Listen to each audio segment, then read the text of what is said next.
கும்பாபிஷேக மண்டல பூஜை நிறைவு விழா சேலம் அம்மாப்பேட்டை அருள்மிகு ரத்தின கணபதி பழைய பிள்ளையார் கோவில் மகா கும்பாபிஷேகம் நடைபெற்று 48 நாள் சிறப்பு அபிஷேக பூஜைகள் சிறப்பாக நடைபெற்றது. மண்டல பூஜை நிறைவு நாளான இன்று மூலவருக்கு மகா அபிஷேகம் செய்து தங்க கவசம் சாற்றுப்படி செய்து சிறப்பாக அலங்காரம் செய்திருந்தனர். இதேபோல் நால்வர் பெருமக்கள் ஆலய கோஷ்டத்தில் எழுந்தருளியுள்ள தட்சிணாமூர்த்தி, லட்சுமி ஹயக்ரீவர், துர்க்கை அம்மன், முருகப்பெருமான் தங்க கவசத்தில் அருள் பாலிக்க ஆலய வளாகத்தில் உற்சவர் கணபதிக்கு பலவித நகை ஆபரணங்களால் கிரீடம் சூட்டி பிரம்மாண்ட மலர் மாலைகளுடன் கையில் செங்கோல் ஏந்தி ராஜ சிம்மாசனத்தில் ராஜ கணபதியாக திருக்காட்சி தந்தருளினார்.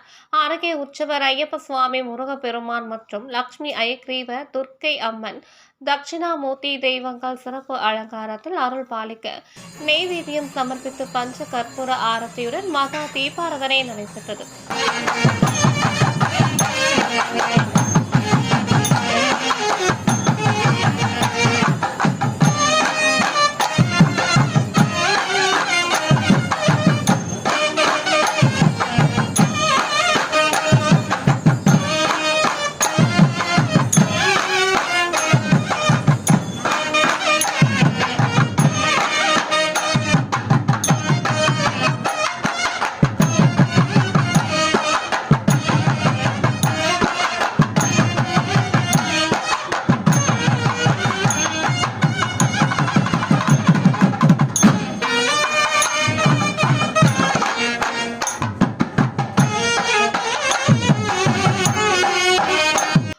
தெய்வங்களை அலங்கார வாகனத்தில் எழுந்தருள செய்த கேரள சண்டை மேளம், நாதஸ்வர மேளதாளங்கள், வான வேடிக்கைகள் முழங்க பிரம்மாண்ட சத்தாபரணம் சிறப்பாக நடைபெற்றது.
மறுநாள் கணநாதனுக்கு வெள்ளி கவசம் அணிவிக்கப்பட்டு சிறப்பு பூஜைகள் நடைபெற்றது.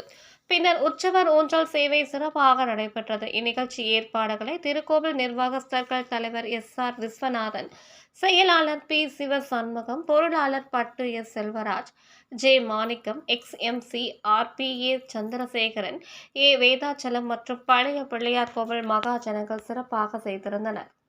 உள்வாங்கி அது மற்ற இடங்களுக்கு எல்லாமே